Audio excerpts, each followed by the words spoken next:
रात के ठीक 11 बज रहे थे। दिसंबर की सर्द हवा हड्डियों को उगलाने पर तुली थी। छायापुर गांव का वो छोटा सा रेलवे स्टेशन, जहां दिन में शायद ही कोई परिंदा पर मारता हो, रात में किसी कब्रिस्तान जैसा खामोश था। सिर्फ झिंगुरों की आवाज और दूर कहीं कुत्तों के रोने की गूंज। 3 दोस्त, आरव, मीरा और समीर, शादी की चकाचौंध और शोर शराबे से दूर अब इस वीराने में खड़े थे। उनके चेहरे पर थकान थी, लेकिन आंखों में एक अजीब सी बेचैनी। स्टेशन पर न कोई स्टॉल खुला था, न कोई कुली, सिर्फ कोहरा और वो 3 साए। समीर ठंड से कांपते हुए कहता है, यार आरव, तुझे पक्का यकीन है कि ट्रेन आएगी? इस ऐप में तो ट्रेन देरी से आ रही है भी नहीं दिखा रहा, सीधे नॉट फाउंड आ रहा है। आरव घड़ी देखते हुए झुंझलाहट में कहता है, अरे आएगी भाई, गांव वालों ने बोला था ना, एक आखिरी पैसेंजर ट्रेन निकलती है रात को। अब शांत रह, सर दर्द हो रहा है मेरा। मीरा चारों तरफ देखते हुए धीमी आवाज में कहती है, गाइस, तुम्हें अजीब नहीं लग रहा? मतलब इतना सन्नाटा? आमतौर पर स्टेशन पर कोई तो होता है, होमलेस लोग, कुत्ते या कम से कम स्टेशन मास्टर। यहाँ तो लगता है सालों से कोई आया ही नहीं। समीर हंसने की कोशिश करते हुए कहता है, ले, शुरू हो गई इसकी हॉरर स्टोरी। मीरा, हम शादी से आ रहे हैं, शमशान से नहीं, रिलैक्स कर। समीर हंसा तो था, लेकिन उसकी हंसी गूंज कर वापस आई, जैसे अंधेरा भी उस पर हंस रहा हो। तभी पटरियों में एक हल्की कंपन महसूस हुई। दूर कोहरे के बीच एक पीली बीमार सी रोशनी दिखाई दी। ट्रेन की आवाज आम ट्रेनों जैसी छुक छुक नहीं थी, बल्कि ऐसी थी जैसे कोई भारी लोहा जमीन पर घसीट रहा हो। एक लंबी दर्दनाक सीटी बजी। ट्रेन प्लेटफॉर्म पर आकर रुकी, लेकिन उसमें से ब्रेक लगने की आवाज नहीं आई, बस एक गहरी सांस जैसी हिस्सा सुनाई दी। तभी आरव कहता है, लो आ गई, कहा था ना मैंने, चलो जल्दी चलो, कहीं ये भी ना निकल जाए। मीरा कंफ्यूजन में कहती है, 1 मिनट आरव, ये ट्रेन, ये डिब्बे, ये लोहे के नहीं, लकड़ी के लग रहे हैं, और अंदर इतना अंधेरा क्यों है? मीरा को जवाब देते हुए समीर कहता है, अरे बिजली खराब होगी यार, तू चलना, यार ठंड से कुल्फी जम रही है मेरी। तीनों दोस्त हड़बड़ी में एक डिब्बे में चढ़ गए। उनके चढ़ते ही पीछे का लोहे का दरवाजा अपने आप बिना किसी आवाज के बंद हो गया। अंदर का नजारा किसी बुरे सपने जैसा था। सीटें फटी हुई रेक्सीन और मखमल की थीं, जो 1950 के दशक में इस्तेमाल होती थी। छत पर लगे पंखे मुड़े हुए थे और बल्ब वो जल नहीं रहे थे, बस एक मरी हुई पीली रोशनी फेंक रहे थे जो टिमटिमा रही थी। हवा में एक अजीब सी गंध थी, जले हुए कोयले और सड़े हुए मांस की मिलीजुली बदबू। समीर नाक सिकोड़ते हुए बोला, अरे यार ये कैसी बदबू है, लग रहा है चूहा मरा है कहीं। और एसी तो छोड़ो, यहाँ तो हवा भी भारी लग रही है। मीरा सहमी हुई कहती है, गाइस प्लीज देखो, पूरी ट्रेन खाली है, एक भी पैसेंजर नहीं है, और ये खिड़कियां, इन पर सलाखें लगी हैं जैसे जेल हो। तभी आरव कहता है, मीरा, तू ज्यादा सोच रही है, ये पैसेंजर ट्रेन है, रात का वक्त है, खाली ही होगी। हम बैठते हैं, सुबह तक शहर पहुंच जाएंगे, तुम दोनों सो जाओ। आरव ने तर्क तो दे दिया, लेकिन उसका दिल भी जोर से धड़क रहा था। ट्रेन चल पड़ी थी, लेकिन उसकी गति बहुत अजीब थी, एकदम स्मूथ, जैसे वो पटरियों पर नहीं हवा में तैर रही हो। बाहर का नजारा दिख नहीं रहा था, खिड़कियों के बाहर सिर्फ पिच ब्लैक अंधेरा था। तभी डिब्बे के आखिरी छोर से एक आवाज आई, जूतों की आवाज, टक टक टक। कोई भारी बूट पहनकर धीरे धीरे उनकी तरफ आ रहा था। मीरा फुसफुसाते हुए कहती है, कोई आ रहा है। कोहरे और धुएं के बीच से एक आकृति उभरी, एक टिकट चेकर। उसका कोट जगह जगह से फटा हुआ था और उस पर धूल की मोटी परत थी। उसने जो टोपी पहनी थी वो इतनी पुरानी थी कि उसका रंग काला पड़ चुका था।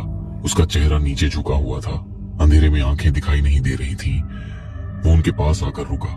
ठंड अचानक और बढ़ गई। टीसी भारी और टूटी हुई आवाज में बोला, टिकट दिखाओ। समीर जल्दी से जेब टटोलते हुए कहता है, जी सर, ये लीजिए, जनरल टिकट है, हमने सोचा टीसी आएगा तो फाइन दे देंगे। समीर ने हाथ आगे बढ़ाया। टीसी ने अपना हाथ उठाया। उसका हाथ राख जैसा सफेद था और नाखून नीले पड़ चुके थे। उसने टिकट नहीं लिया, बस हवा में हाथ घुमाया जैसे कुछ स्कैन कर रहा हो। टीसी धीमे स्वर में बोला, सफर बहुत लंबा है, बहुत लंबा।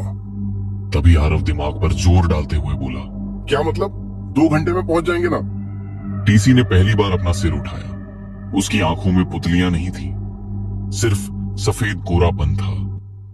उसके होंठ नहीं हिले, लेकिन आवाज सीधे उनके दिमाग में गूंजी। टीसी कहता है, मंजिल नसीब वालों को मिलती है। इतना कहकर वो टीसी आगे बढ़ा। 2 कदम चला और फिर जैसे धुएं का बवंडर बनता है, वो हवा में घुल गया। मीरा चौंक जाती है और कहती है, वो कहां गया? तुमने देखा? वो अभी यही था, वो हवा में गायब हो गया। समीर पसीने पोंछते हुए घबराहट में बोला, शायद दूसरे डिब्बे में गया होगा यार। लाइट कम है, हमें धोखा हुआ होगा। मीरा कांपते हुए कहती है, नहीं समीर, वो इंसान नहीं था। उसकी आंखें देखी तुमने? मुझे घर जाना है आरव, चेन खींचो, ट्रेन रोको। आरव कहता है। मीरा शांत हो जा, मैं जाकर देखता हूं। आरव अपनी सीट से उठा और उस दिशा में बढ़ा जहां टीसी गायब हुआ था।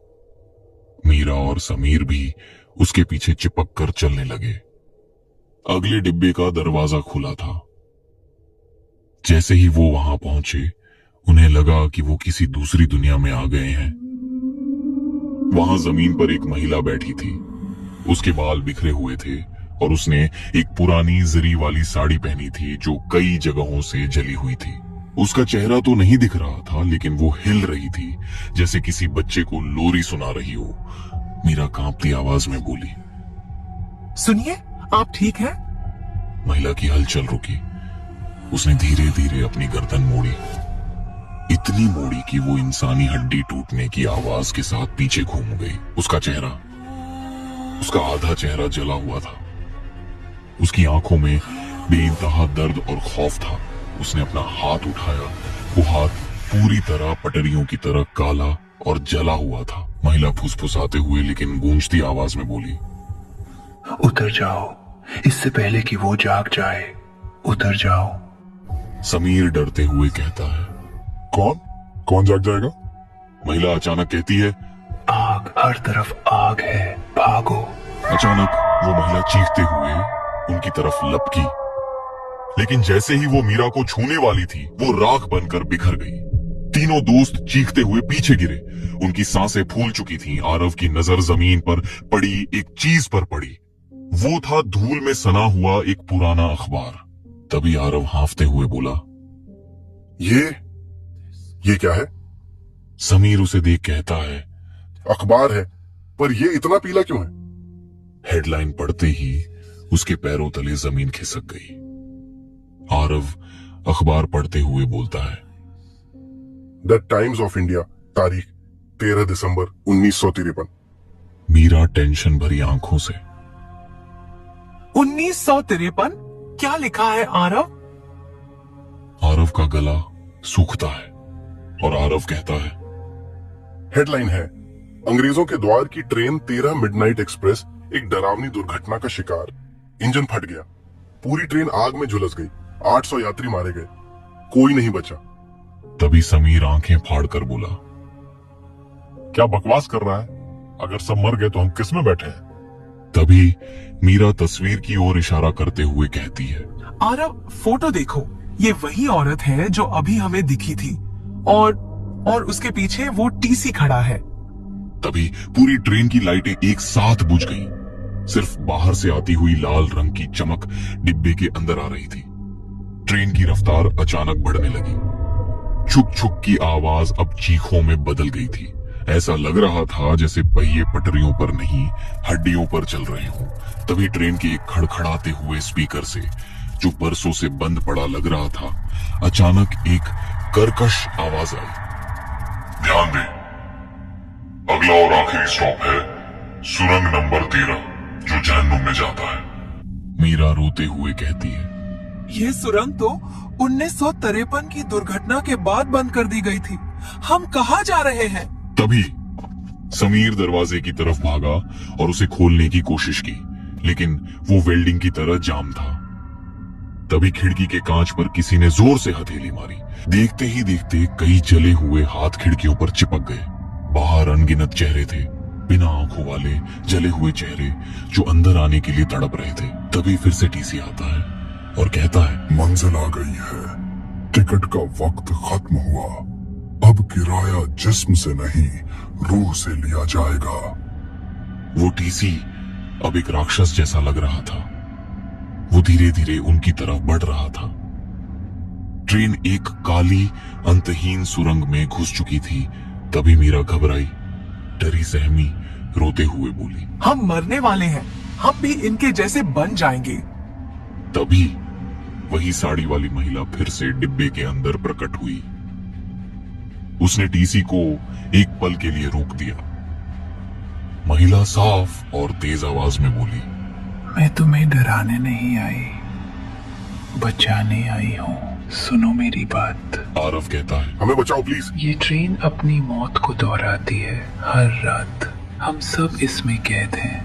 जो भी इसमें चढ़ता है वो हमेशा के लिए इसका हिस्सा बन जाता है। लेकिन तुम्हारे पास एक मौका है। क्या क्या करना होगा हमें? महिला कहती है, सुरंग के बीच में जहाँ एक्सीडेंट हुआ था वहाँ समय 1 सेकंड के लिए रुकता है।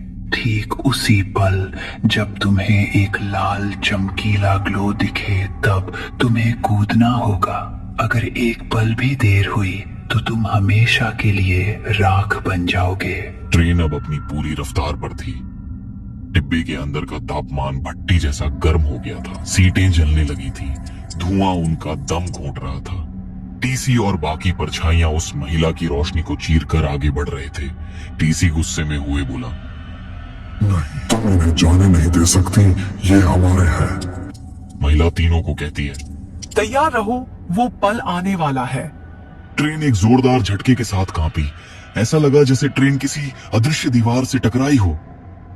सब कुछ स्लो मोशन में हो गया। सामने सुरंग के अंधेरे में एक खूनी लाल रोशनी दिखाई दी।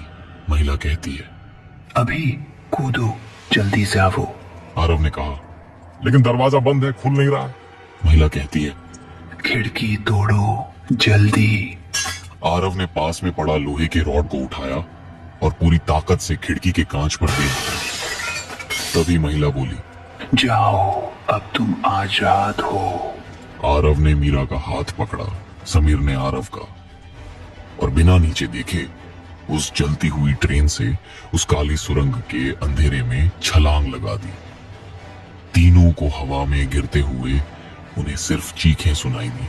हजारों लोगों के मरने की एक सामूहिक चीख और फिर सन्नाटा, गहरा बेहोश करने वाला सन्नाटा।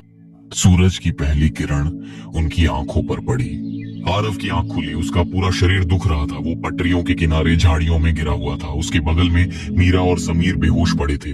कपड़े फटे हुए थे, चेहरे पर कालिख लगी थी। समीर जो उनसे दूर बेहोश पड़ा था। तभी समीर को होश आता है। तभी समीर कहता है, बच गए भाई, बच गए हम।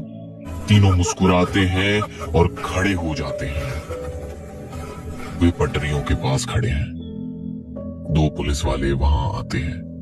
पुलिस उन्हें देख रही है लेकिन कोई उनसे बात नहीं कर रहा। पुलिस वाले आपस में बात कर रहे हैं। एक पुलिस वाला कहता है, सर, 3 बॉडीज मिली हैं, बहुत बुरी तरह जली हुई हैं। तभी आरव बोला, ये किसकी बात कर रही हैं? हेलो सर, क्या हुआ? आरव पुलिस वाले के कंधे पर हाथ रखता है, लेकिन उसका हाथ पुलिस वाले के शरीर के आर पार हो जाता है। मीरा चौंकते हुए बोली, आरव, तुम्हारा हाथ इनके आर पार कैसे गया? तभी समीर रोते हुए कहता है, उधर देखो। जहां पुलिस खड़ी थी वहां 3 लाशें पड़ी थी। उनके कपड़े वही थे जो आरव, मीरा और समीर ने पहने थे। समीर की नजर पास पड़े उसी 1953 के अखबार पर पड़ती है। तारीख बदल चुकी थी। अब तारीख आज की थी और फोटो में उस महिला की जगह